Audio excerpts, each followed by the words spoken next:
All right. We are talking about The Mist first in this pairing. This is a super interesting movie. Interesting for me. I know that you're obsessed with it and you were like demanding that we watch this. So I mean, I will say thank you because it's better than the first time I watched it. The first time I watched it was in high school. I don't know if I saw it in theaters, but there was nothing memorable about it to me. Like watching it this time was almost like watching it brand new. Like the only thing I remembered was kind of the ending and that Thomas Jane was in it. Like that was pretty much it. I had a very similar experience. That's why I thought you would really like it again, because when I saw it again, which shout out to the Kingcast is the reason why they have some great The Mist episodes, but I hadn't seen it since high school when it came out. And I watched it again and was like, wow, this is a whole different movie that I didn't think I had remembered. Like, I didn't remember a lot of it at all. I just remembered them being in the thing, and then I remembered the army tanks or something, which spoilers for the movie, FYI, which we already said that. I don't remember if it was on one of our episodes or if it was outside. We've done enough of these now that all of our conversations are just blending together. I talk about The Mist a lot too.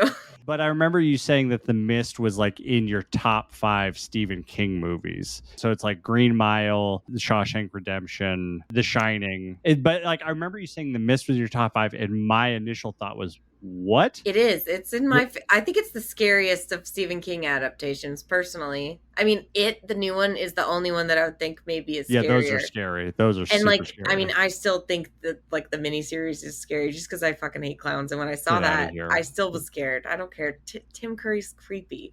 Yeah, he's the only good part of those. Okay, but I'm just saying, I think that this is like maybe it's just also because I'm terrified of spiders, but this movie really gets me. I also don't like tentacles, so it's like, it's very scary to me. But it is a really well done adaptation, and it's directed by the same guy who did Shawshank and The Green Mile. Well, now in hindsight, I'm like, that's why it's pretty good. So I mean, yeah, a little bit of background on this movie. So it's 2007, Stephen King adaptation. The plot of it is there's a storm that happens, and then the next day, a mist flows into the town, and the mist brings along a lot of crazy, weird things that are killing people. No one knows what's going on. And so all these people flood into a grocery store to hide, and they are stuck in there while the mist is surrounding them and things are attacking the building. And so it's a little bit on this movie. So like the budget of this back in 2007, estimated, it was about 18 million. Opening weekend, it did about 9 million. And then gross worldwide, it did 57 million. So worldwide, it did okay. Special shout out because it had the balls to come out on Thanksgiving weekend or whatever that was, with this kind of an ending to take the family to go see. They're like, oh, let's go see a Stephen King movie. See how that turns out. Well, that is interesting that you say that. Like, so yeah, the opening weekend was not very good. Gross sales. Not a family movie, I don't think. No. I mean, I don't think you would think so, because I think, isn't it rated R? It's also, it's rated R, so it's like not like you'd bring the kids, but it's also like, pretty much a downer, but it does have the Stephen King name attached to it, so I see why they would maybe give it a big opening weekend. I mean, I get it, but yeah, it didn't do great at first, but also I think it's like one of those movies people have come to really love after a long time. And then you mentioned the director. Who's the director again? Frank Darabont. He directed first. It's crazy that he directed Shawshank first, which is like just it's literally like, I think if Paddington 2 somehow took number 1 spot, Shawshank was the number 1 movie on like IMDb, and in general, people agree it's like one of the best movies of all time, because it's just a great movie. Like, you never watched, like, it's just excellent. Everything about it is perfect. And then he made The Green Mile, which is another amazing movie, also about a prison and based on a Stephen King story that isn't particularly horrifying, but there's like it's definitely more dark and like a little bit scarier and like weirder than Shawshank. And then he made The Mist, and I'm just like, man, he just busted out 3 perfect Stephen King adaptations, whereas like the only other person who can do that and is Mike Flanagan. I think he's the only other guy who's got like a great track record like that with King, and Mick Garris too. He's made a lot of really good ones, but like literally Frank Darabont's are just perfect. I think they all really encapsulate the story, and they're all shorter stories. So I think he really just knows how to adapt it to the screen in a really great way. And this is just so different than the other two, you know. But he was offered a Yeah. bigger budget in order to make this movie with a happier ending. And he refused the big budget, and he only signed the contract if they agreed not to change the ending, which is pretty ballsy. And that's why, if you think the special effects look more dated, you know, that's the only reason. I think, like, fuck, mad respect for that director. That's the coolest fucking thing I've ever heard. Am I right? Baller. I mean, also as a rewatch, like you have to know the movies from 2007. The CGI is gonna look a little dated. You just have to accept that and get over it. Exactly. Like I don't care. Also, I'm still like I'm still able to put myself in the scenario, and it's still a freaky fucking thing that I'm looking at. So even if it doesn't look Yeah. perfect, it's still freaky, you know? It Yeah. still comes across well. Yeah. And they do a good, like, there's some sequences that are better than others. Like the scene, Mhm. the first kill with the tentacles looks a little bit more dated, but also like, you know, if that looked more real, I'd probably be shitting my pants. So I'm okay with it. Like it helps me feel a little bit more comfortable. That's also probably the brightest sequence with the creatures. Yeah. And we've learned anything from DC comic book movies. They love to do all their CGI at night. What's actually funny about that is that I know you don't agree that this is going to make a difference, but there is a black and white version of this movie that is like apparently director Frank Darabont's like true vision of it. And I think you have to buy it, like a physical copy to watch it. So I saw this hack on Reddit the other day that said if you just turn your color settings on your TV to 0, you can watch it in black and white. And I was like, holy fucking shit. That is genius. So I watched it in black and white, and it was so good because I love the old Twilight Zone show in black and white. And also my dad raised me on like a bunch of old movies. So I now watch them for like they're comforting. It's like having a fire going. It's just comfy. Like I love it. And the way that they talk in the old movies, it's like my jam. So I loved it because it felt like a Twilight Zone episode, the whole thing. And also the special effects looked more blended in with everything. Like you could tell that the tentacles were still shiny, but they weren't like noticeably different. You know what I mean? Like a totally different thing than the people. It looked more blended in, and it did feel more like an older monster movie kind of a thing, but just like a really well done one from back then. So wait, Renee, I have to ask you, did you watch the black and white Snyder cut? Yeah. You watched that 4-hour movie twice, but in black and white? At least twice. I like that movie. It was actually good.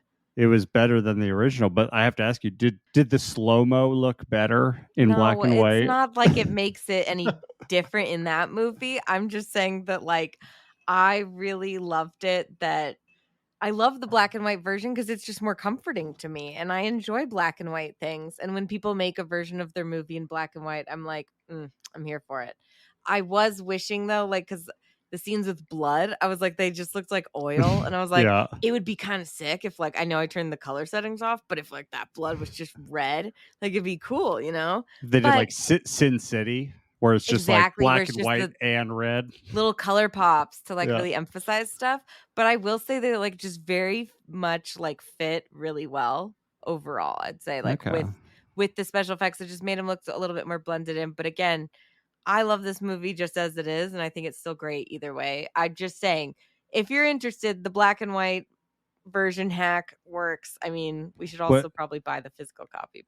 For someone who's never seen The Mist, would it be better to see it in black and white? That's a good question. I don't know. I don't know. It depends on if they like black and white movies, because I have a feeling that is like something that like not a lot of younger people, which I'm not old. I'd like to specify this when I say I like. We're getting there. Like, no, we're not. Stop scaring me. We are like 32. That is not that old. Stop freaking me out. You keep saying that we're in our mid 30s, and it's really upsetting. I heard somebody say that Game of Thrones was a show for old people, and I was like, are you kidding me? Anyways, I just feel like this movie, if you're not into black and white movies, you probably wouldn't enjoy it. But if you also like, I would say just watch it the normal version. I will not watch this movie in black and white. That's too much work. I sent you a clip and you were like, it's not that different. And I was like, fuck off. Yeah, it's a lot of It's work. cool. I'm sure it's just fine, but I don't know. I can watch older CGI and have it Same not here. bother me. I know was there's just some people that don't, curious. but I don't know. Who knows? Maybe. Maybe if I get high, it'll be awesome. Everything's always better when you're high. What are you talking about? Yeah. So yeah, I hadn't seen this movie since high school, and so I went into it with very low expectations, and it was a really good movie. Like Yep. it was kind of like I said, like I couldn't really remember hardly anything of it, but like there's a lot of things I was like, oh, I mean, first off, the way the movie starts really surprised me. I forgot like the movie starts with a tree flying through the window. I'm like, Yeah. Jesus, okay. Yeah. Just You know wakes what's you great up. too about the beginning is that just a little Stephen King trivia fact for everybody. But since Thomas Jane's character is an artist in the movie, he does like movie posters. It has like the poster for The Thing on the wall, and the one that he's working on is of the gunslinger from Stephen King's Dark Tower books. That's like the artwork. Oh, it's the Matthew Roland. McConaughey movie, right? Okay, please God, don't ever say that again. I was like, we're gonna have to cut that out. I'm embarrassed that you just brought that up. No one acknowledges that movie, Jace. Don't. And have you even seen that movie? Don't even watch it. Oh God, if you watch it, it'll never like you'll be like, oh, the Dark Tower's stupid. It's fucking amazing, and that movie sucks. No offense. Okay. I know the director likes the Dark Tower. It's the studio, but anyways, like I can't believe you just said that. You just ruined my Dark Tower reference. That was gonna be so good. I knew it would get you. Ugh, you are right on that. Okay. But anyways, also the other little Stephen King trivia is that he got the idea for the movie and the novel, not for the movie, but you know what I mean. He got the idea when he was at a market in Maine and he was waiting in line and he noticed that Stephen King got an idea in Maine. That's where he lives. That I know, it's a joke. Okay. Yeah, okay. I was like, I'm sorry. I thought you were legit asking, and I was like, okay, either he's like dumb as hell or he's just trying to fuck with me. And it worked, so thank you. He got the idea when he was at the market in Maine where he lives, and he noticed that the front window of the store was plate glass window, and he just wondered what would happen if giant insects flew into it. And I was just like, I love that that's how his mind works. Like, that's fucking cool. That's the coolest thing ever that you could just think about that when you're in the grocery store line. It's like, I could think, like, sometimes I feel like I think about crazy scenarios like that because I still have like a childlike imagination. He has like that too. I mean, I would never be able to turn into the fucking mist. That's for sure. But I have like, I worry about, maybe it's just anxiety. I worry about that shit. But I'm like, yeah, that would fucking suck. Well, Renee, I think we can both agree that it's only cool because it turned out to be Stephen King. Can you imagine if like you were dating and you were out with someone and they just like looked up at the window at whatever restaurant you're at and you're just like, can you imagine if some giant insects just like blasted through here? You'd end that date in a second. Are you kidding? I'd be so turned on.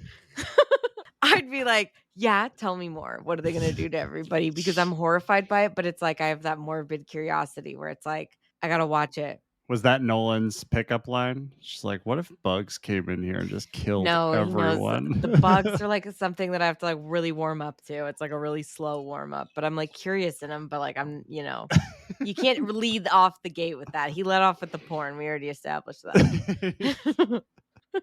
Well, one thing with this movie that I was really surprised by that, I had no recollection of. There's so many like recognizable faces, like actors in this movie, like the girl, the main girl who dies from getting bit by a spider, not the blonde, not the mom one. Oh, his wife. Not the young one. The young supermarket worker. Oh, she dies with the fly, the bug. Yeah. It's like a giant fly. That's literally what I said. The No, girl who dies spider, from the girl from dies from the bug thing. You said spider.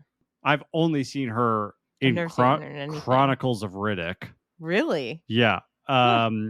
Then also the guy with the menacing eyebrows who is Mhm. into her, he is the actor for a video game series for Yeah. a Star Wars game, and he's a really good actor. And it's Oh, like I know. He's great. it's a bummer that he didn't become a bigger star. I've only seen him in this movie, that game, and then he has a scene in Always Sunny in Philadelphia. Like, Philadelphia. He's in yeah, he's in something else that I can't remember, but I actually menacing follow him on Twitter. eyebrows. He's great. Yeah, but he's like Sam Witwer, I think is his name. Hmm. And he's wonderful. I like him in this It's movie really a good. lot. It's a really good His actor. character, yeah. I feel like I love all the cast in this movie, and I think that they all are like turning it into like they're just doing it perfectly. Everyone's playing the Yeah. right. It's kind of like, you know, there's a lot of different type of people, but you like recognize each type of person in the movie. But I also love William Sadler, who's like the guy who is drinking beers with the other guy who's in the coveralls, who's like a Yeah. mechanic or whatever. The guy, Yeah. those two, the two dumb fucks basically.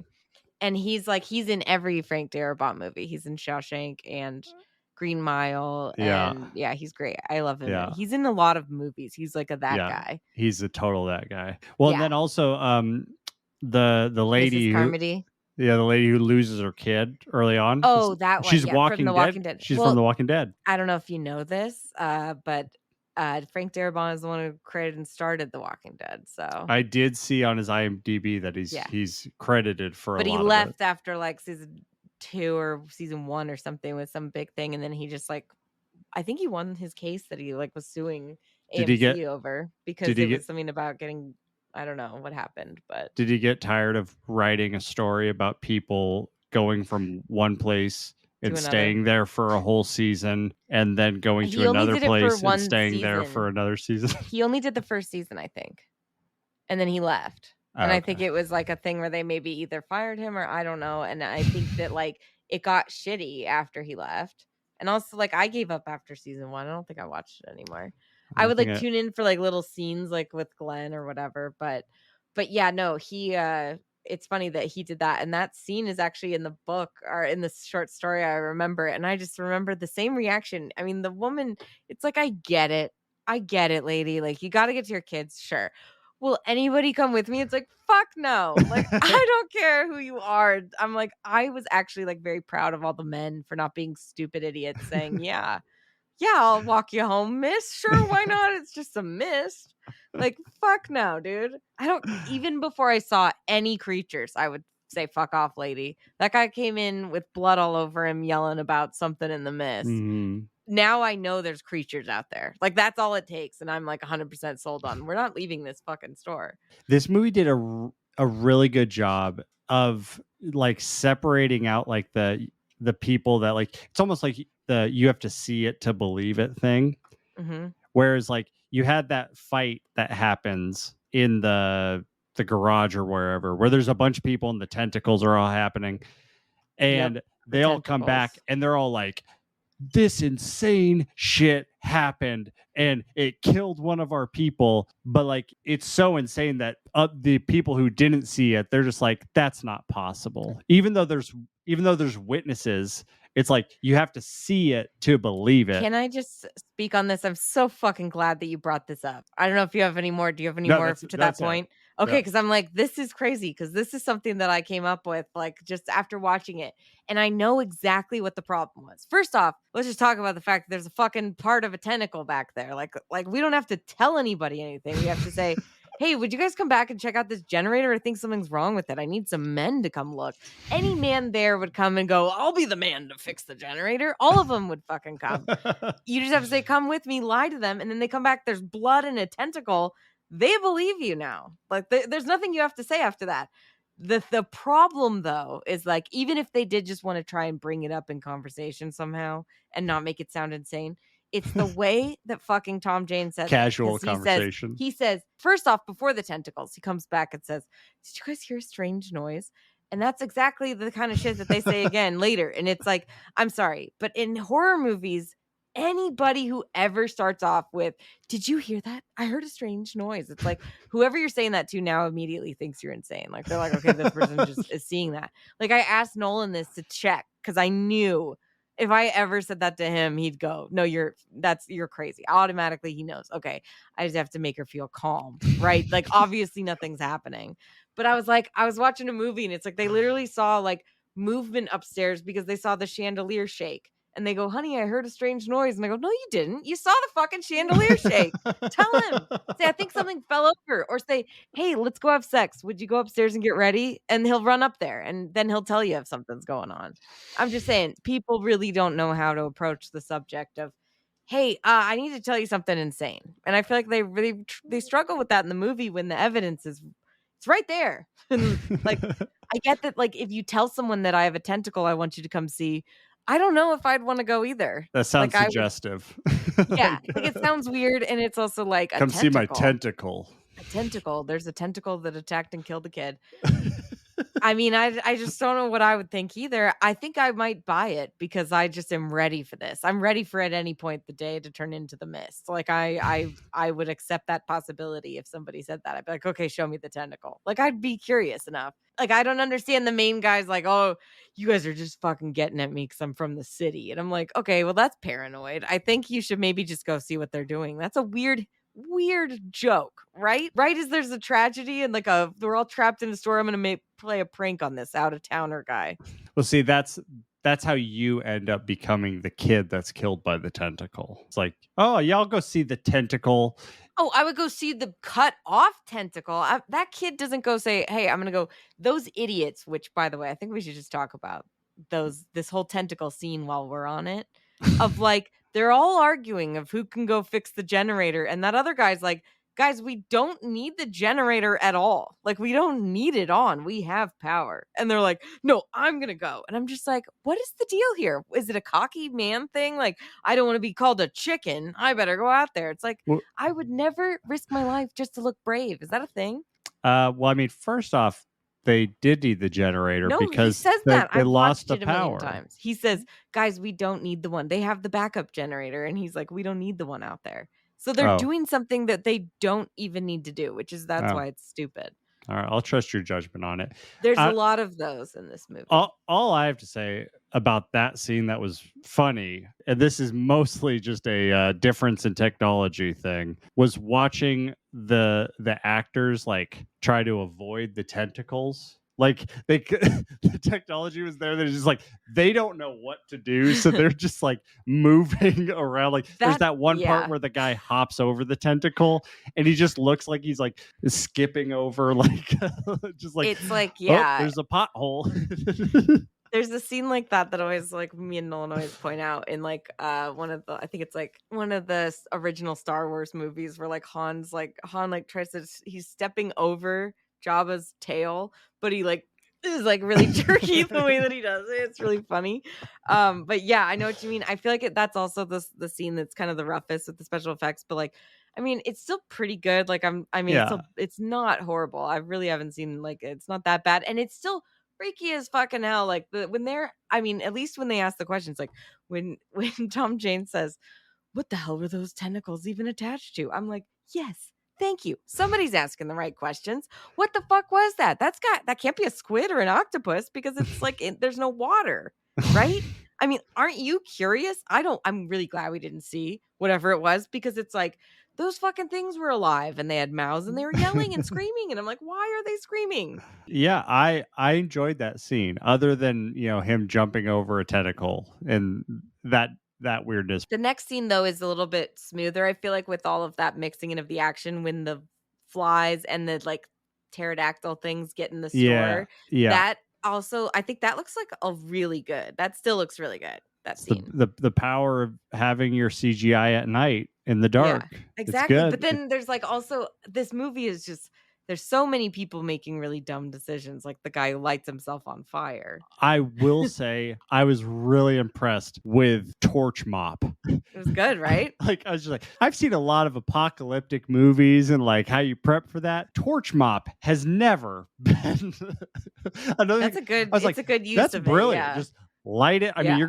gonna light the building on fire for sure. But like, I mean, that one guy really. That guy has the worst luck where he's trying to light it and it can't light. And then he is like steps backwards for some reason and trips with the bucket of gasoline all over him as he lights it somehow, and then he's on fire. I'm just like, I'm sorry. That would be me. That's why I'm not going near the fucking fire. No one's giving me a fire torch. I did laugh at that scene, not him lighting it, but I swear to God, I heard one of the people, like they tried the Zippo lighter and it didn't work. Then they grabbed like the long stick, like lighter. And I Yeah. swear to God, I heard someone say, "Goddamn child lock lighter." Probably. And, like, I just, It's true. Those things are fucking hard to turn on. I hate them. it was the funniest thing ever. I'm like, this is awesome. It was great. And it's like it's really cool because it's like in the first half, I mean, the tentacles, we don't know what they're attached to. It could be a big thing. But it's like for the most part, they really start off just fighting the bugs of whatever Yeah. this thing is that the mist is coming in from, which I think, like, you know, based on what we know from the movie and also from the short story, which is, I think it's more in the movie, but it's like another dimension, kind of like a Stranger Things, which Stranger Things also does have a lot of inspiration from the mist. But yeah, it's like that they're from some other dimension. This sounds like the worst fucking dimension. And these things are like just the bugs, and it's like we don't, you know, they haven't even gotten to like the things that are like the big things. Yeah. Get to that later, but it just gets worse and worse. And it's like the flies are horrifying, then the pterodactyls, it just gets, and the creatures are like total Lovecraft creatures where they're like, which I don't know if you know what like that kind of style is, but No, it's basically mentioned it, but it's like something that's so alien to us humans that like we can't even, it's beyond comprehension, and it would like drive you mad to look at. And it's like, yeah, looking at all these creatures, they're not just whatever they are. Like even the fly things, they're like that plus something weird. Like they're all fucked up. They're all nightmarish creature combined with something else. You know, they're like weird versions of, like, the spiders have faces and mouths and stuff, and like I don't think spiders have like that in real life. Like they look different. You know, they don't look like that. They have these weird human kind of faces. Before we go to the spider scene, because that scene's wild, please. I just wanted to point out that Thomas Jane had another old school action hero moment, kind of like in Deep Blue Sea, how he could dodge shark bites. I mean, I still find it impressive. There's a part in the pterodactyl attack where he's fighting with Mop Torch, and then he just hits it with his forearm and turns it into a spear. And I'm just like, okay, would an artist know how to do this in one fell swoop? I'm like, an artist with those muscles, maybe. Yeah. Who would just maybe film The Punisher too, right? Wasn't he filming that around the same time? I don't know. They came out around the same time. I don't know, but I mean, he looked buff as hell, man. Tom Jane knows how to fucking turn shit into shit. That's apparently what it is. One last note on Tom Jane. There is several scenes of Tom Jane like trying to hold something and his shoes are slipping. It's like he needs some traction. There's several scenes of just like, I'm gonna hold the rope, or I'm gonna hold the cage, the monster's not gonna grab me, and it's just his loafers slipping, and I'm like, get the man some New Balance. I think it was maybe his choice, because it's funny, actually. Again, shout out and go listen to the Kingcast episode they interviewed Thomas Jane, and they asked him about his whole thing, because he apparently really just likes wearing shoes, like in real life. Like he'll show up on red carpets and stuff without it. And he kind of got a little defensive when they asked him about it, because they're like, "What's up with that? Like, we don't wear shoes?" He's like, "I really don't like it. They're like foot prisons and all this stuff." So I was like, maybe he would only agree to wear loafers. You know what I mean? Like, I'm not gonna put myself in a foot prison that is like the fucking Nike shoes, whatever. Tennis shoes seem like a lot for him. Maybe I don't think he could handle it. But I mean, he does make, like, he is not too much of an action hero, I would say. Oh no, he's great in this movie. That was the only two notes. I'm just like, guy needs some traction, and he's really good at making a spear out of torch mop. Like, I mean, I was impressed, and I love it too, because in that scene, it's like, oh, the bugs are attracted to the light, and then those two fucking beer drinking idiots are like, we're turning on all the lights, and they're like back there running, turning all of them on, and they're like, fuck, turn them off, and I'm like, you idiots. One thing I really noticed after rewatching it again is how much, like, it really shows you like all these dumb decisions that other people make. And like Thomas Jane, you're like, he makes really smart decisions. Yeah. His dumbest decision is going to the pharmacy. I will never understand the reasoning behind it. But other than that, get it shipped to you. Get it shipped. No, just fuck the burnt guy. That's all it is. I'm sorry, that guy died by the time they get back. Okay, we'll get to that when we get to the pharmacy and the spiders. But I'm just saying, like, other than that, he makes like really logical choices, and you're No. like, this guy's smart. Yeah. I'm with him. He's reasonable, and he knows that like people are gonna get crazy and follow the religious lady. And the religious lady, she was wonderful. Like Is she not Marcia Gay Harden? She's amazing. She was in this so movie. good at being a character that I hate. Like Oh she God, was I know. she was charismatic, she was engaging. I'm just like, But you just hate her. you were Get the just fuck outta here, bitch. preying on fear right now. Like, when did you like I can't think of another character. I was trying to like besides Joffrey, I couldn't think of another character that I was like, fucking die. When they died, I was like stood up, clapped, like, yeah, finally. Because she is so annoying. She's so good at what she's doing. But she is like convincing when you see it from like I'm sure I would be in that fucking cult too. Because I would be my mind would have broken like instantly. I would probably like have killed myself with the pills the first night, like that one lady. She was smart. She had the right idea. When the bugs attack, take all the pills. That's what I would do. Now that you bring it up, I was gonna ask you, as we do with horror movies. Yeah. At what point, Renee, do you kill yourself? Once I see the bugs. And if I saw the tentacle, oh yeah, I'd kill myself. So wouldn't it be the mist? As soon as you see the mist rolling in, someone dies, you wouldn't kill yourself? If someone says there's creatures in the mist, I'm like, okay, well, we're all hiding in here. If I'm safe in the store, if I'm out in the mist and someone says I'm finding the nearest thing to kill myself if I'm stuck out there. But if I get in the building and I'm safe, yeah, I'll stay here. We'll see. Once bugs are coming in the fucking walls and there's like pterodactyls, those are fucking dinosaurs. If I saw one of those spiders, I would have to kill myself immediately because even if they didn't kill me, like I don't want to live with that knowledge of that like I would see that all the time. I just know I couldn't live through seeing any of this traumatic shit. I would be in a mental institution if I survived somehow. So I would probably off myself at the first creature I saw. Yeah. If it came in the store and I was like, we're all going to die. Yeah, I'd kill myself. Yeah. Let's get to the spiders.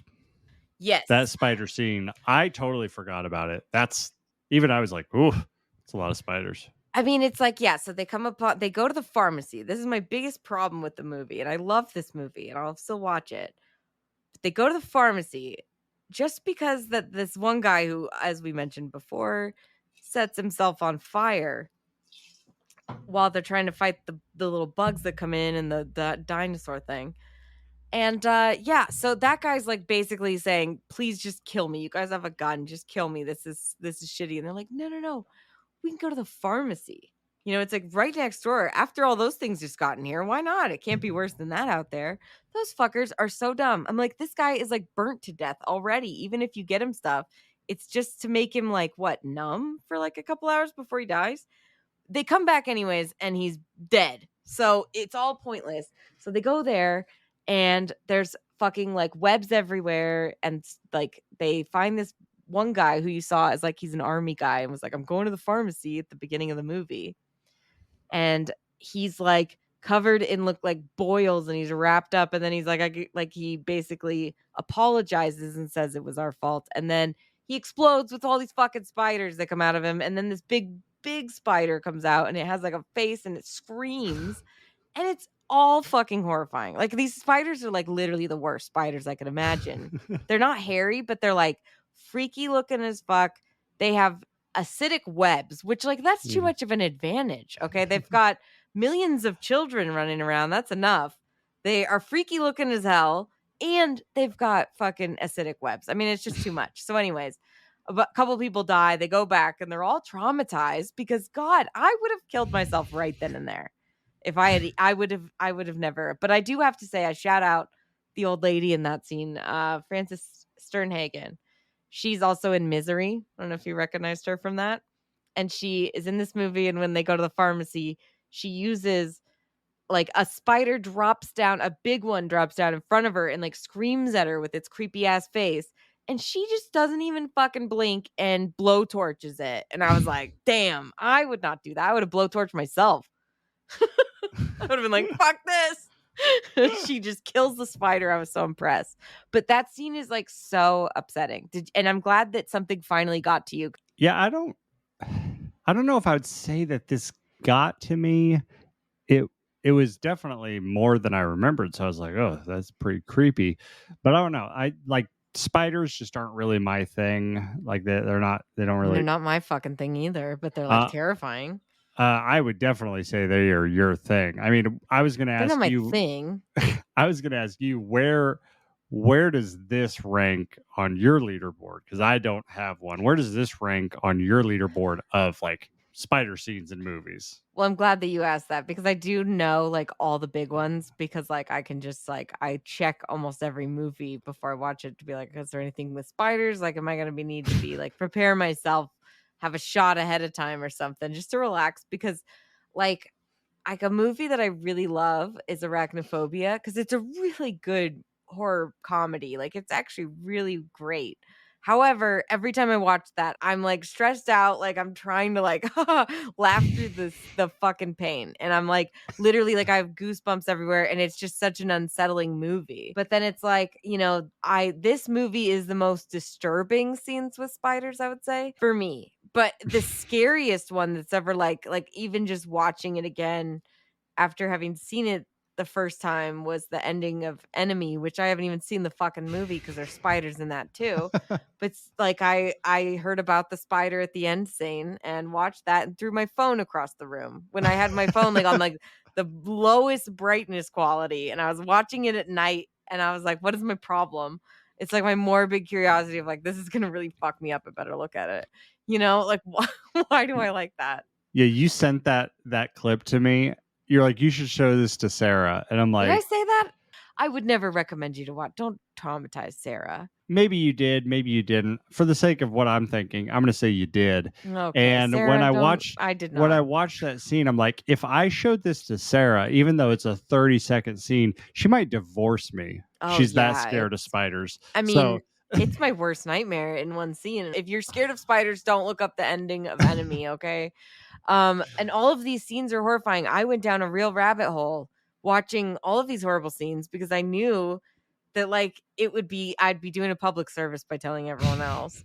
But literally there is so many. I couldn't even watch some of them. I've saved them in case we ever want to, torture me live on camera or something for everyone because they're really upsetting. I couldn't even bring myself to watch them and it's like I'm like so scared and I can handle other horror movies of any kind, but just you're these getting ones. visibly uncomfortable. Oh, I'm Like covered in goosebumps. I'm I'm seeing shaking. you right now, and you're just like getting visibly uncomfortable. I wish people could see it, but The ones I've seen, I think Arachnophobia has a lot of really scary spider shit. I'm not gonna lie, guys. The Fly from 1958. Watch the ending scene of that.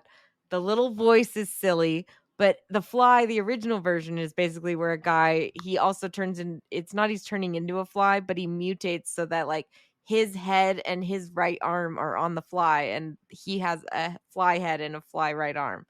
And so there's a so wait, fly at the end of the movie what that does has this have his to do with a spider?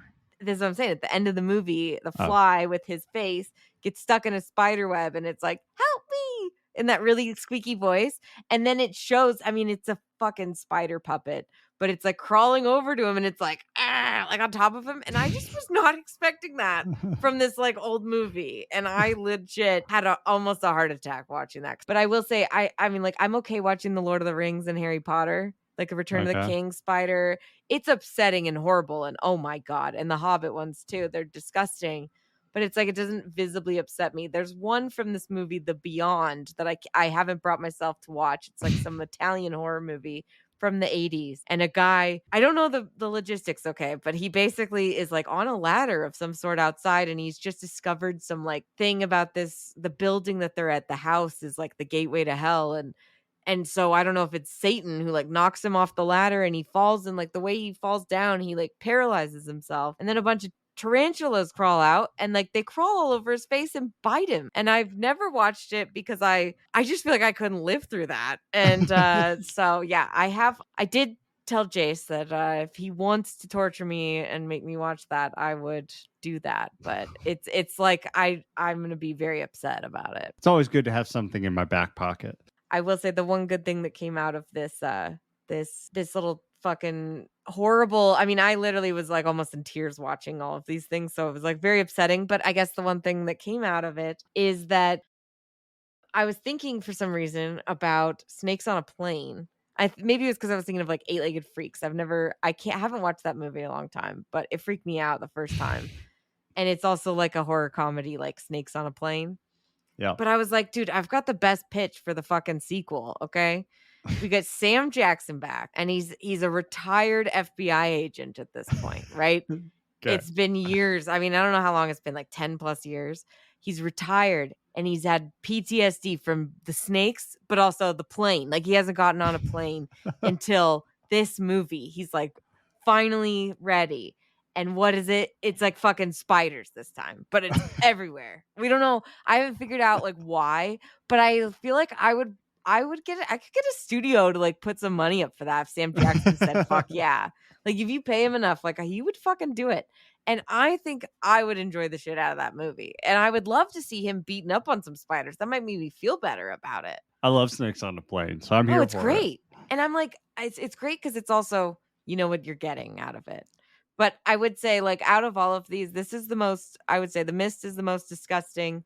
My worst is Enemy, but Arachnophobia is probably the scariest overall. So it. Good to know. look out, people. Let's hop over to the most controversial part of this movie, the ending. Mm-hmm. So when I first saw it in high school, I definitely remember thinking the ending of this movie sucks. Mm-hmm. To just lay the groundwork, they leave the grocery store, Thomas Jane and a couple other people, and Including his son. Yep. And they get in a car and they're like, we're just going to drive because it's better being out there than in here with all these insane people. And they drive and drive until they run out of gas.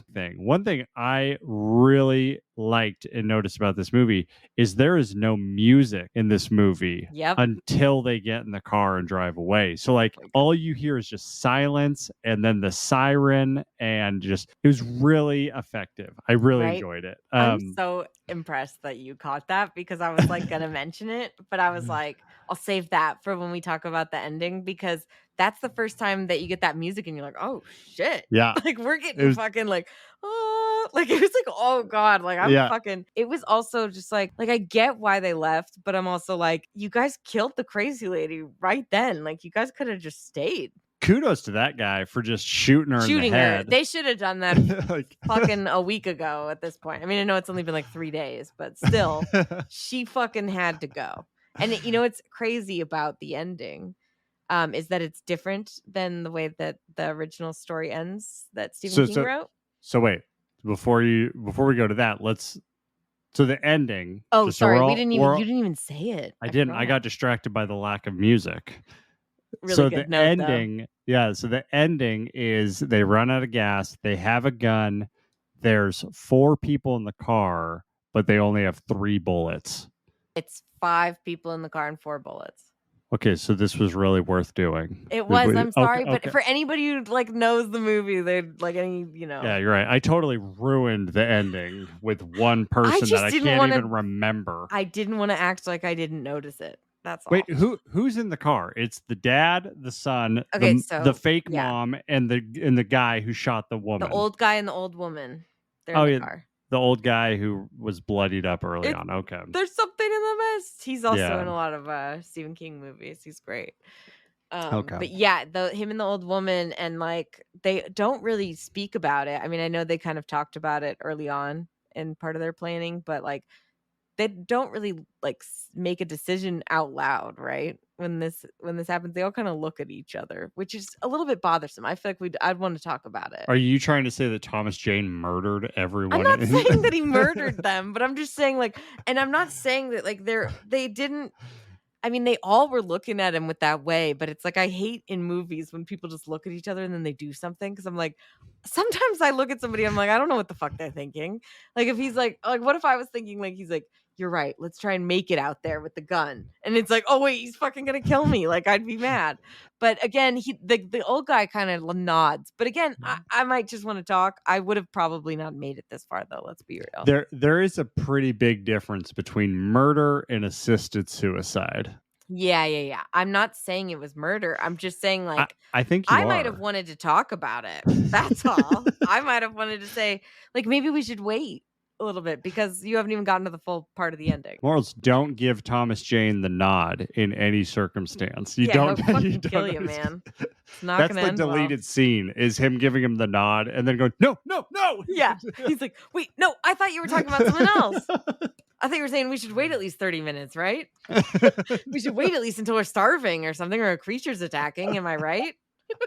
But anyways, Oh. tell him what happens after Thomas Jane tries to kill, or he kills all of them, starting with the son, which Yeah. that's Well, great. we don't know for sure, but we figure that's where the it kid starts. opens his eyes and then the gun shot. But So Thomas he Jane- definitely had to kill him first. He fires off 4 shots, And that's all the bullets. and then he gets out of the car and he's ready to walk off into the mist and die himself. So he spares everyone else the horrible death that he's going to experience. After when he's done though, he does click off the gun a few times in his mouth, just in case. And I really love the desperation there. And then as he's ready to walk off into the mist, he hears the noise thinking it's the monster. And he starts yelling for it to come for him. Yep. And then it's a tank that rolls through the mist, and then the whole army is behind the tank, and the tank is coming in to rescue everyone.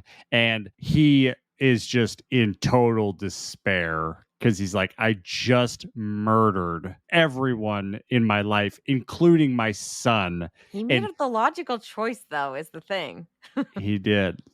I would be like, yeah, maybe after all of that I'd be like, yeah, I probably want to die too. I'd be okay with it. I don't think I want to live with these memories. So yeah, this ending, I remember just being like, this is stupid. Watching it the second time, I was like, this is a bold ending. This is a brave ending. I actually really respected it. The story is a tragedy. It's not a disaster movie where they come out on top and they're hopeful. It is one person's story within a disaster. It's amazing, and I love the ending. And that's what I was going to say earlier, that Stephen King says that he wished he had come up with that when he was writing it, because there's the way that the story originally ends is that they do leave the grocery store and they're driving off in the mist, and they end up stopping. They're able to siphon gas somehow, and basically he's been writing all this down in a journal, and they're stopped at a restaurant, and they're sleeping there for the night, and they're going to leave the journal there for whoever, and they talk about how they're just going to keep driving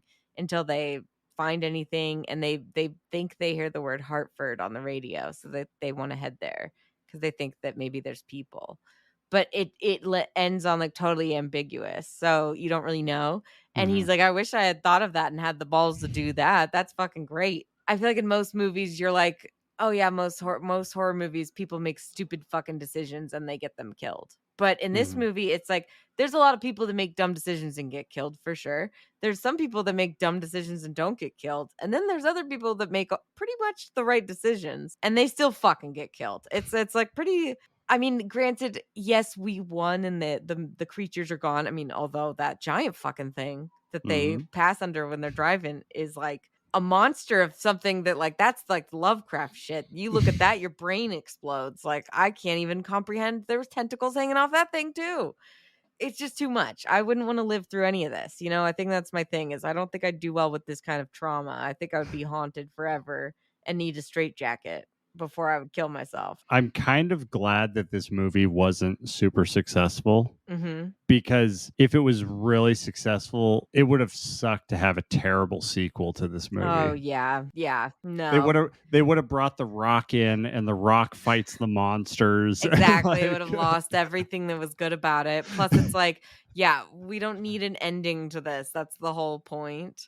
But the creatures from it do pop up in some other Stephen King stuff, and it's his whole thing of worlds that are on the edge of our world and kind of bleeding into there, and doorways between there. It's it's all very cool, and it's interesting. I'm whatever doorway they opened, they just got the bad pick of the draw, I guess, because I mean, God forbid it was just a normal dimension like the ones that they go to in fucking Doctor Strange. But no, it's can you imagine if in Doctor Strange they ended up in the fucking mist? No way, dude. That's the kind of dimension that's why I would never be a scientist. If you're ever fucking dealing with that kind of shit, what happens if you go through and then, oh shit, I'm here and I die instantly or terribly? You have no idea what's out there. That's that's why it's not the decades of school that you have to go through and all that stuff. Okay, but It's still, I mean, it's the clearly it was the dimensions. scientists that were responsible for it here, and it's their fault again. It's just great. It's a great movie. It's a really good one. I'm glad you changed your mind on it because I think a Yeah. lot of people maybe relate the ending back to like when we also had the village come out and everyone was like, "Oh, that Yeah. stupid twist." And I feel like they came out really close together. Yeah. And people maybe just like, I mean, I personally had maybe thought that it was the same thing. Where it was like, "Oh, but it's like it's not a Shyamalan twist fully. It's like, but I think my brain just thought it was, right? Because it was like, oh, I remember people not liking the village twist." Well, I think people are expecting a supernatural twist, like a Yeah. supernatural ending to a supernatural movie, when this is a very human ending. Mhm. Like this is a story about humanity Yeah, it's not about the that includes monsters. some supernatural stuff. Like this is humanity in survival mode. Like Yeah. you could take out the monsters and put in another threat, and like this Exactly. movie's the same. I mean, read any Stephen King book. It's very similar to like where people are all like dealing with this thing that they don't fucking understand. But then it's also like I would say like 99.9% of the time the ultimate villain is the human characters. There's like a Yeah. human villain that's 10 times worse than whatever creature they're fighting. Granted, the mist really adds to the mystery of a lot of the creatures too because you don't see them. You just see like a giant fucking claw come out and you're like, "What the fuck was that?" Like that's what's so upsetting, I think, is that you can't comprehend any of this horrible shit that's happening. And like people just respond to it differently. I know my head would just explode or I would have killed myself instantly. So I get it. There's people that can't handle these situations. I would be probably either with Mrs. Carmody or I would have killed myself day one with the pills. All right, let's transition from a super depressing movie to a really hilarious movie. Fuck yeah. All right, let's get into This Is the End. What a wild ride this movie is. One of my favorites. Yeah. So yeah, this movie is the plot is pretty much the same as The Mist. Something unexplainable starts to happen and drives all these people into a house, into James Franco house this time rather than a Where I wanna grocery be. store. Well, maybe not anymore, but Yeah. compared But to a grocery store, yeah, I'd rather be at a big fucking celebrity's house. yeah, well, the thing that's happening outside is it's the end of the world, and so the whole book of Revelations is happening, Yeah. and then but they handle this situation very differently than the people in the mist. They do, they really do. However, they do kind of start I mean, they just have a lot more fun, first uh, up. But then they do kind of do some of the similar things where a they little tie bit, somebody up on rope and have them go get supplies, or they also send people to the next door building or house to go get supplies like in The Mist, yeah, when they have to go get food, and then they also kick somebody out of the house, right? yeah. And then they eventually have to leave. They eventually leave the house. So they kind of hit the same benchmarks, but just completely different way. They also have an exorcism, which I The was gonna Mist does say not have. there's religious stuff in here. There's a full blown exorcism in this There's, movie. yeah, a lot of religious stuff. But it's funny because it's like the religious guys are kind of the bad guys in The Mist, so the bad chick and her crazy cult, versus in this one, it's like, well, actually, if you're religious, then maybe you're okay. You're right. You're right, and you're okay, good to go. So it's very funny. So the budget for this movie is about $32 million, and this movie was a hit. Like it grossed over 120 million worldwide. No surprises there. Yeah, it was a hit, and kind of surprised that that there wasn't a bad sequel to this movie, because usually when something's a hit, there's some sort of sequel. Even though the way this movie ends, how do you do a sequel? But I was like, they could figure it out. In Heaven versus Hell, because I Yeah, think there was actually like a cut scene that was going to be like a post credit or like maybe during like mid credit that was going to show Danny McBride and James Franco smoking weed with Hitler in hell. And then they were like, that might be a bit much. So they like didn't do it. But I'm like, yeah, that would have been hilarious. That could have been the sequel. But I feel like those guys don't do sequels to their movies that much. Well, which that's is a whole nice. part. That's a whole part of this movie. Is they're like, we Yeah. should do more sequels to our Yeah, movie because they don't do them ever. Yeah. So I was like, it's good that they didn't ruin it, but also like when they reenact Pineapple Express 2 and the Yeah. trailer, I was like, I would watch that shit. Yeah. And that's actually Seth Rogen said that was the actual plot he had in his head already because he had been thinking about a Pineapple Express sequel apparently. So he was like, that was the plot, was like Woody Harrelson getting weed legalized, and then they have to like assassinate him and turn on red. when he was pitching it to James Franco, I was like, I really wish that we got this movie. Like, this sounds like It a sounds really good movie. great. And then James Franco ruins it, and I'm like, oh, James Franco would ruin it. But Yeah. how did he ruin it? I loved it. He's like, then I get eaten. No, I love it. It was so Danny funny. eats me. Like, It was I don't know, man. You Like, don't think it was cute? I think his humor in this movie is very cute, like very funny, like stoner.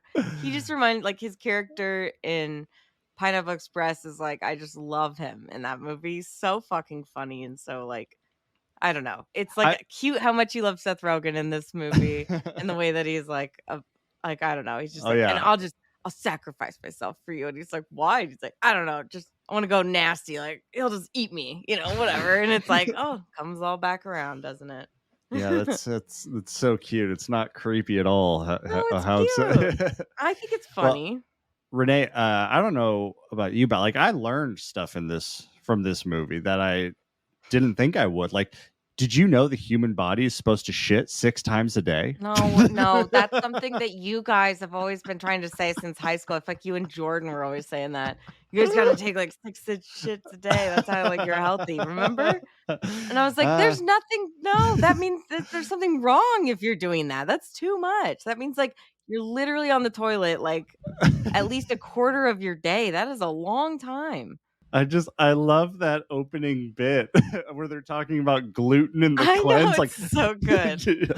Like if you're depressed and like life sucks, that's just the gluten. Yeah, he's like, you don't even know what gluten means. He's like, gluten. He's like, that's a gluten. Like everything bad is a gluten. Carbs, that's a gluten. Fat, that's a gluten. Gluten is a vague term. Yeah, I love it. And then like they go to Carl's Jr. immediately afterwards. He's just like, every bite is better than the next. Gluten. Yeah, it's so good. The like opening is just great. And then when they get to the house and they like he has all that like just a cornucopia of weed available and like video games and stuff, and they literally start lighting up the pipe at the 420 mark of the movie. Which I just think is just marvelous. And if every time they smoke in this movie, I'm like, yeah, I should probably take a hit too. Because it makes me want to. And I love that they do the fucking Gandalf impression with the pipe. That's like one of my favorite things I always think of when he's like, hello, young hobbit, spark my ganja. I used to have a Gandalf pipe until I broke it at your house, actually, or your apartment or a condo or something back in the day. It was like a July 4th party. We were all outside. I think you bought me a Gandalf pipe. And I had that for a while. Oh yeah, you did. I did get you one because I had one, and then mine broke. I was really disappointed, but those things are fucking cool. Yeah. But anyways, So- yeah. So one thing that I was really surprised by was that Judd Apatow, from what I saw, he's not involved with this movie.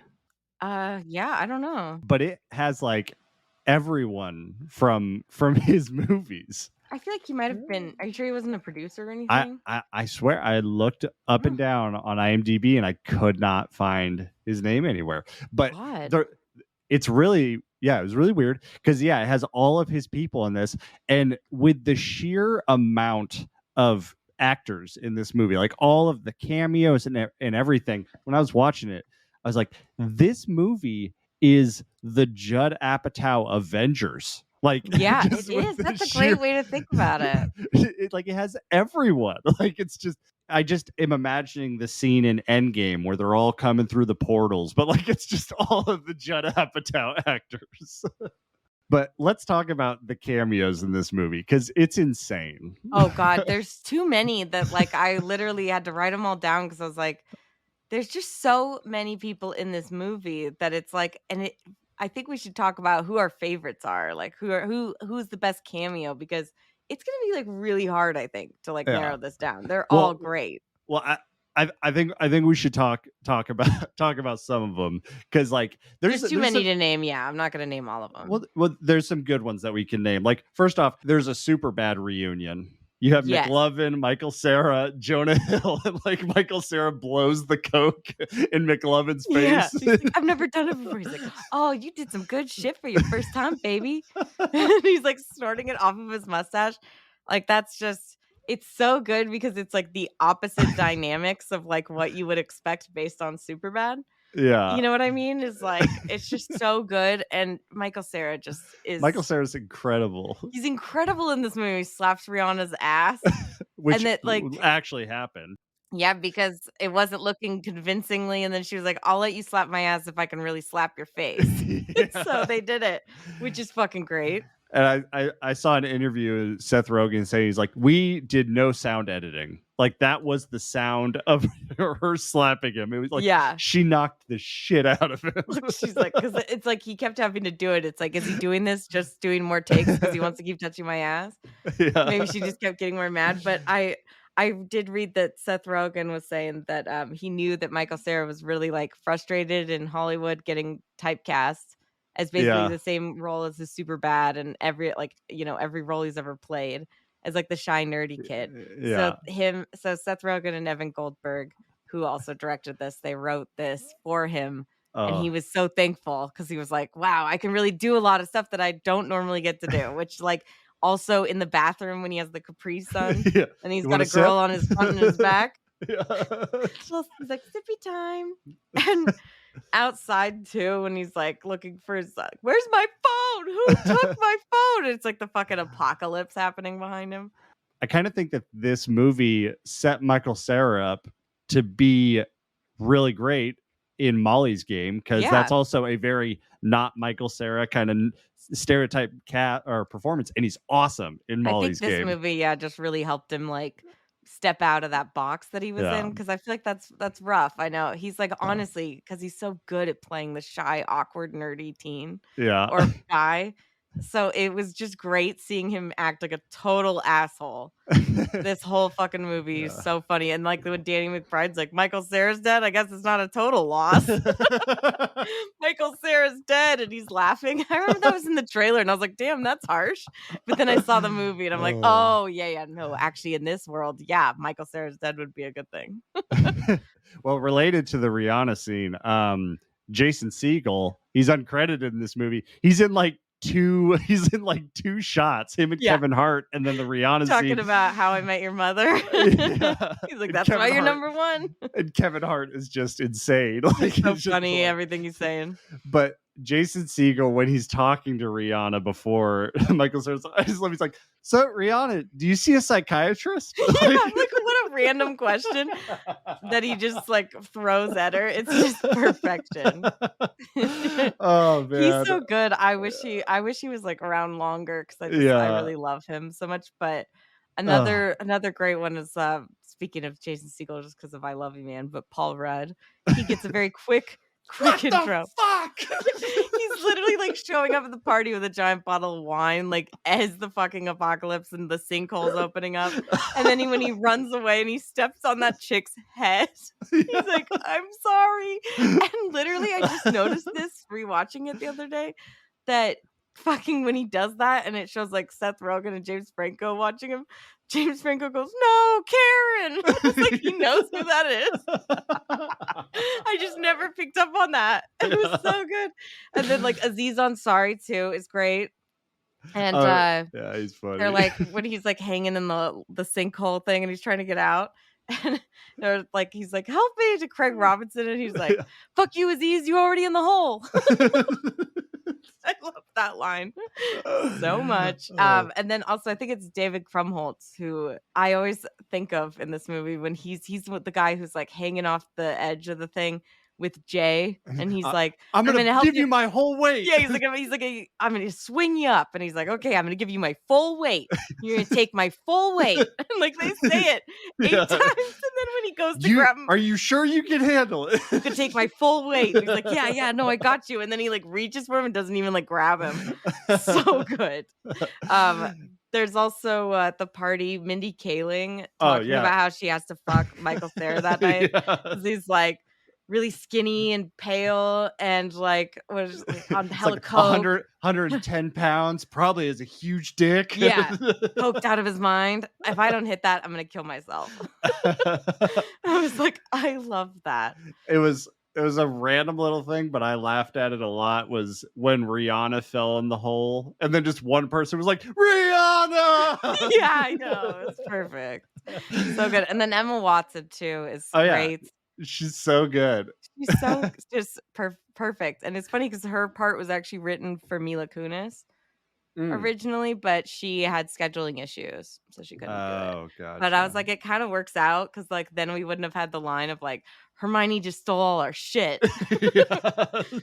But when like her and Craig Robinson are first like at the party talking to Jay, and they're like she's like, oh, you don't like Forrest Gump? They're like, oh yeah, Yeah. he's a hipster because his pants are tight and he hates everything. And they're like, you don't like Forrest Gump? And he's like, oh, horrendous piece of shit. And she's like, life is like a box of chocolates. No, just so cute. You never know what you're gonna get.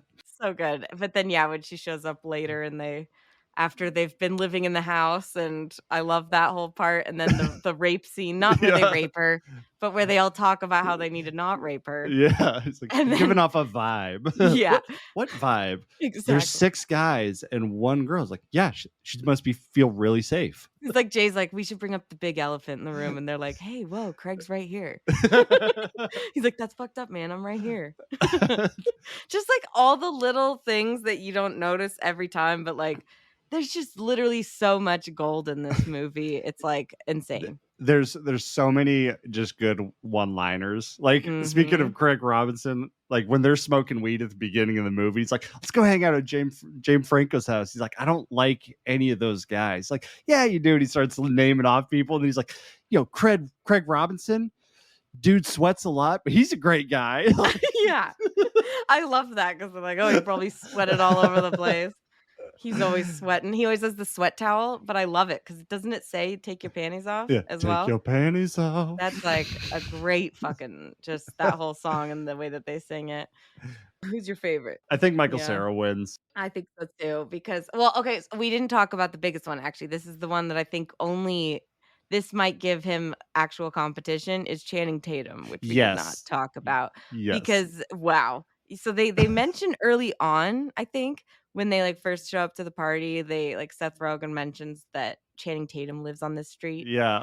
And so you're like, oh, I wonder if he'll be there, whatever. Yeah. And then later on, after they kick Danny McBride out, and then they run into him later, and he's like running the cannibal gang, which like has it been like a couple days only? Like, how is he doing this? I love it.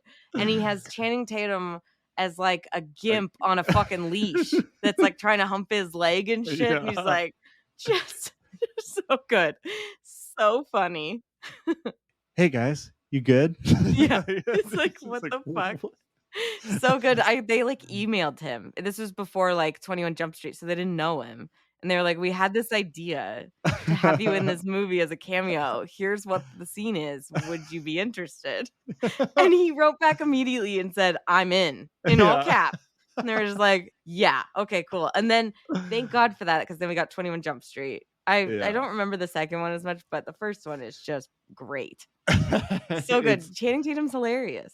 Yeah, he's funny, and also like he has 2 lines in this whole like thing, and it's just, "Hey guys, you good?" And then, "I love him." Yeah. It's just so good. It's so fucking good. I don't know, like that's what I'm saying. It's just perfect. It's so outrageous. Same with Michael Cera. I'll give Michael Cera the win. But we could say runner up, definitely Channing Tatum, I would say. Yeah, I mean they're both just right there. They're also both like super surprising in their Exactly. performances. I think in the third spot I would have Jason Segel's like one line, and then Paul Rudd's just running down the street. Yeah. What the like? It's just so funny. Paul Rudd just is always good, and I love it. It's like he probably just had time for that one scene, but it's like perfect. It works out so well. I'm obsessed. I love it. Everybody just brings their A game. And speaking of A game, I want to talk about Jonah Hill.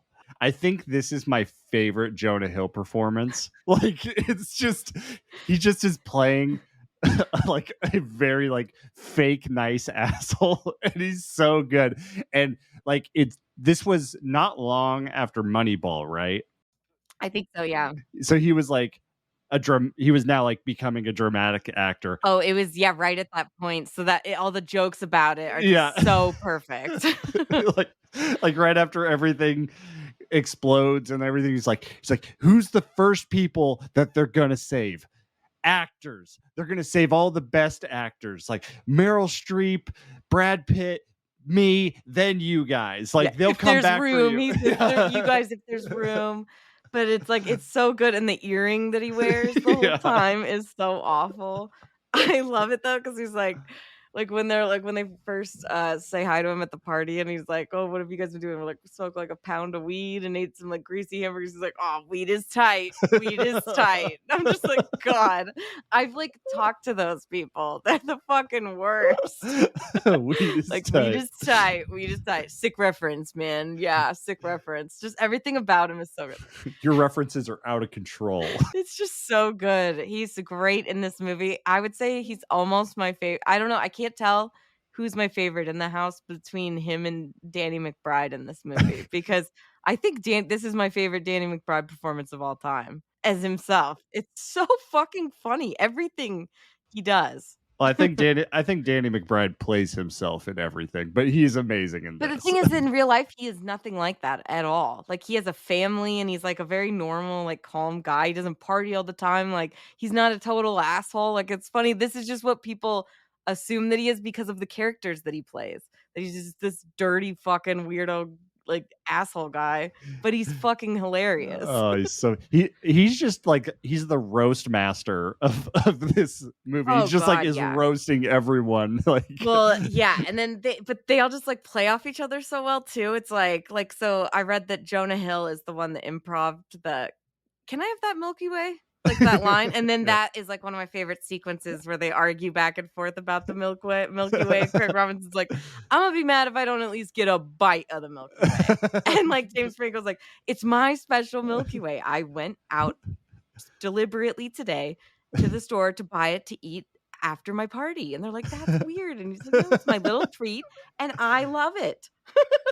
It's so good. And then Jonah's like, if I don't have a bite of that Milky Way, my blood sugar is going to get real low and I'm going to be a nightmare. And so I don't want to have an LBS episode.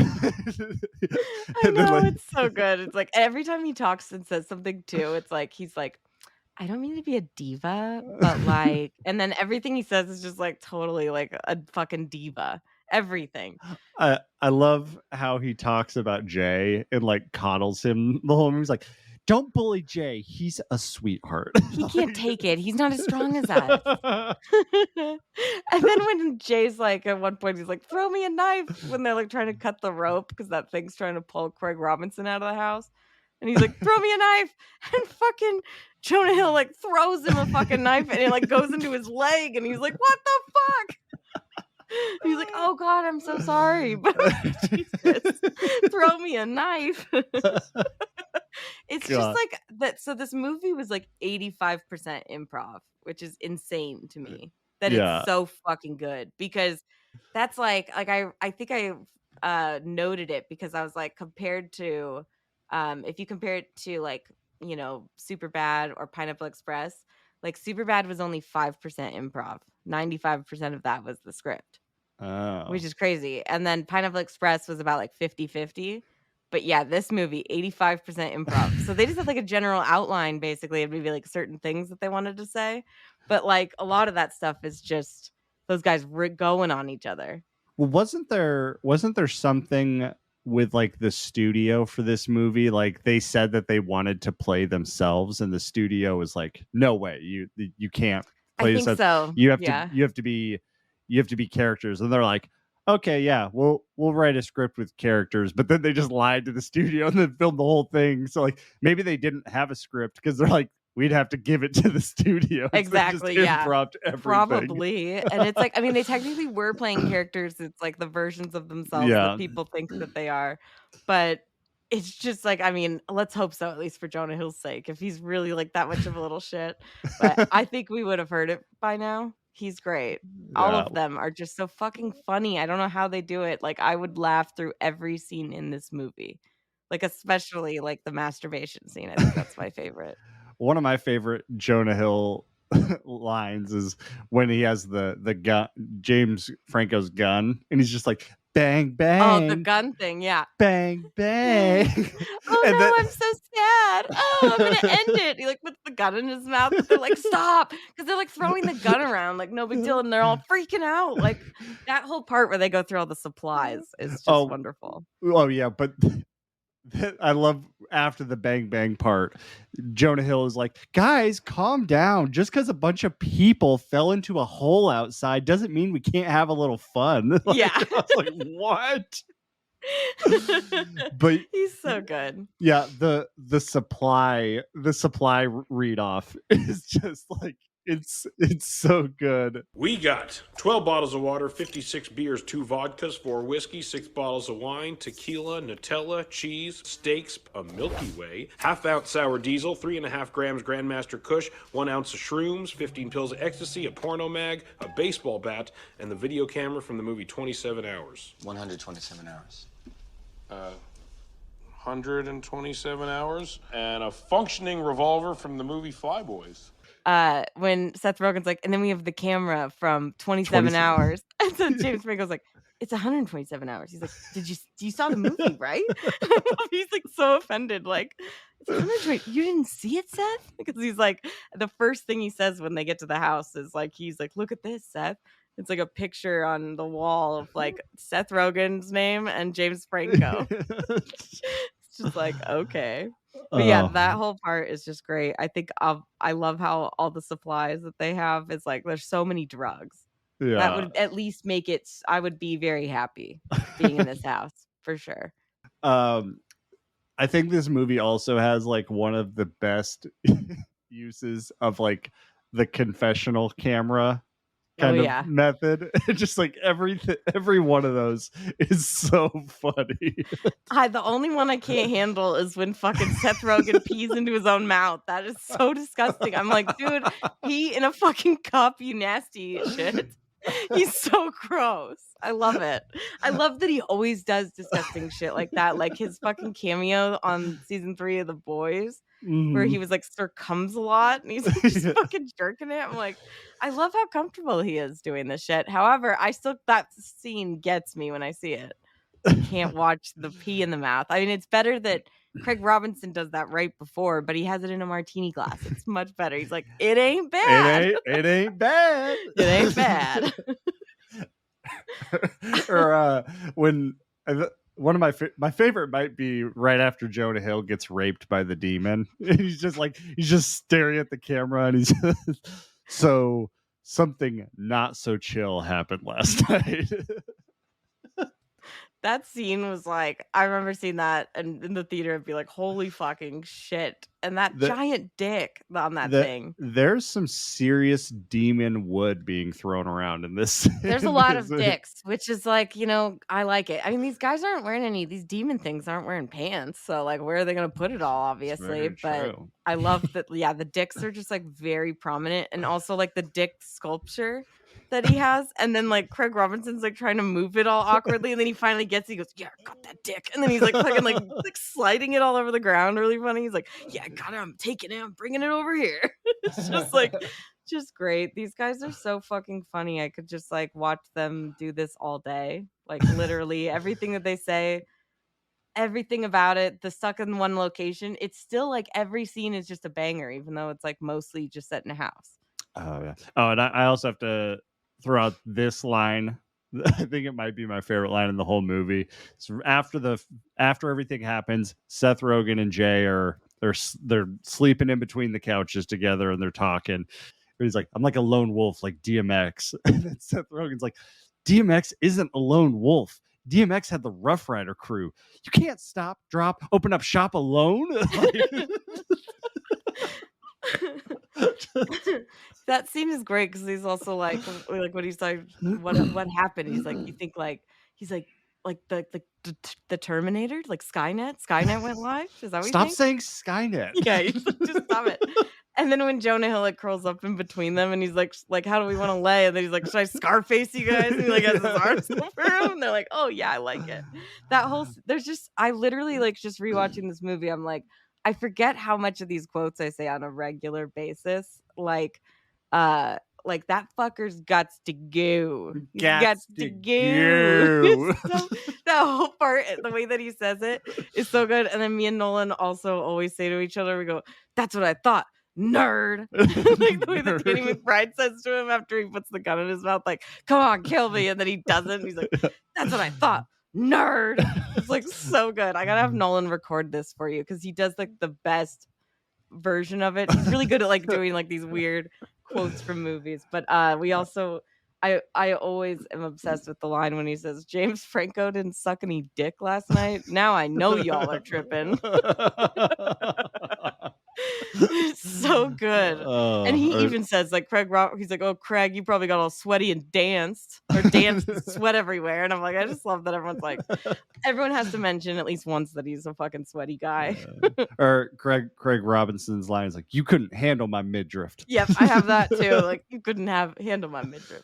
And then also the like every scene from the masturbation scene. They're too much like you're jerking your dick like a fucking pilgrim. And then he's like, I've been coming so much, I've been dropping loads all over this place, all over this house. And he's like, when Danny McBride says, when James Franco says, he's like, oh, I'm gonna come on you. And Danny McBride goes, oh, I fucking wish you'd come all over me. It's just like, how did they not fucking laugh? I don't know. It's like everything Danny McBride says in that scene is so fucking funny. I have a particularly explosive ejaculate. It just goes everywhere. He's like, well, you didn't raise any brothers? They didn't tell you about a sock? And he's like, no, I was raised with sisters. Well, I'm sure they didn't like fucking teach you to just close your eyes and come wherever you want. Just come all over the place. It's just so good. This movie is like makes the apocalypse look fun. This is maybe the one apocalypse scenario that I wouldn't kill myself instantly. Because if I was like set up with all this shit at a really rich house that's like a fucking fortress, yeah, I think I'd be okay. Well, then, you know, if it's just you, one woman, and 6 men, like you're in a very safe situation. Oh, yeah. Okay. Yeah. I mean, I'd need maybe a couple more girls. But honestly, I might be sketched out. Danny McBride, probably. They're always like, oh, Danny's the one we got to watch out for. He's got rapey vibe all over him. Also, such a great decision to bring Danny McBride into the story and have no clue had just no awareness that anything happened. They didn't show him at the party, and he was passed out in the bathtub. But he was apparently at the party. They had shot some stuff, and he does say like later in the movie that like he's like, I just want to apologize for my behavior at the party. But so he must have just been a jerk and then passed out in the tub or something. Yeah. But yeah, that whole scene of him waking up and it's like he doesn't know that the apocalypse happened, but he sees the bottled water and he washes his feet and his hair like in the sink like a fucking homeless person. And I was just like, what? Like, why wouldn't you just go to the I mean, he's in the bathtub when he wakes up. And it's just so random. Like he's like, oh, perfect, all this bottled water. And then when they're like, spit out all the food, and like he's like, no, and like spits all that bacon at them. It's just so good. He's my favorite in this movie. I've decided like they are all great, but I do think like Danny McBride just fucking rocks the shit out of everything. We was talking about motorboating his mom's titties when he was a kid.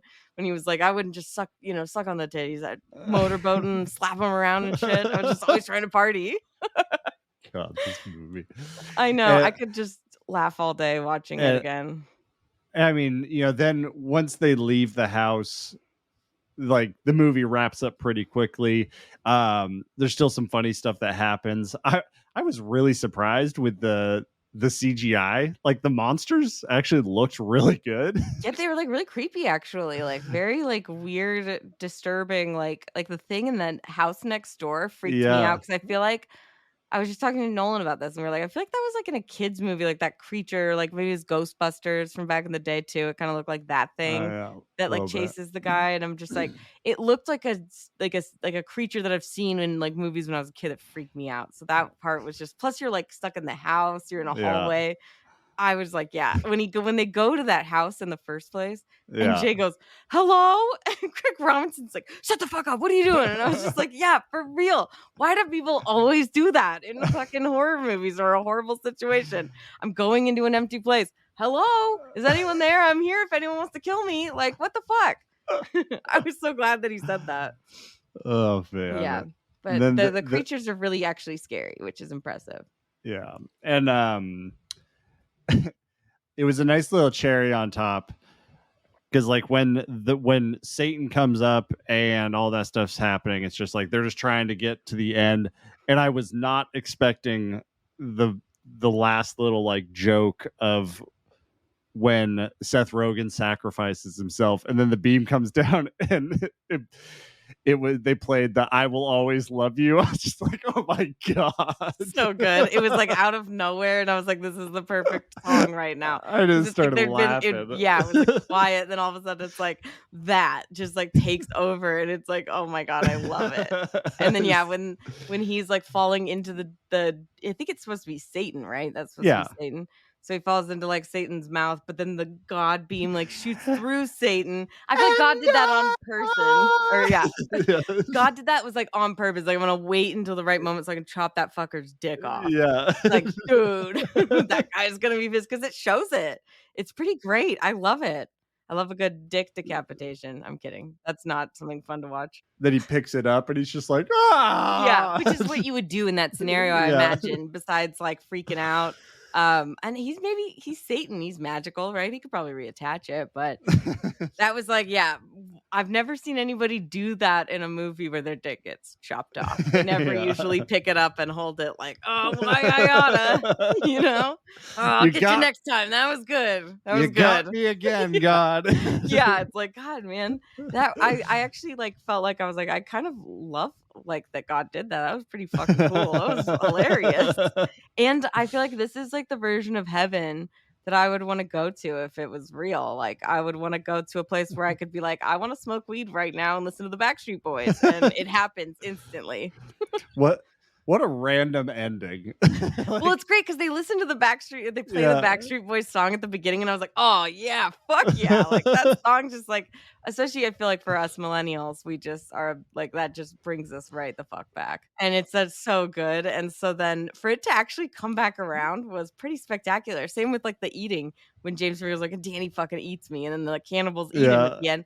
I was like, I was not expecting this movie to like plant breadcrumbs in the beginning that would like actually come back around. It's pretty fascinating that they did that. Yeah, this movie is so weird that it's kind of like, how on earth do you end it? Like, how do you end it in a way that makes sense? And they're just like, you know what we're gonna do? We're just gonna end it in a fun way. Like, the earth is destroyed, but we're in heaven, so like, that's cool. Let's party. Like, I mean, yeah, it's like they all die, but it's like pretty good ending, honestly. Yeah. I mean, it's like in these scenarios, it's basically either everyone dies or some people live and some people die. But either way, usually an apocalyptic scenario, I feel like these movies don't really end on a happy note typically.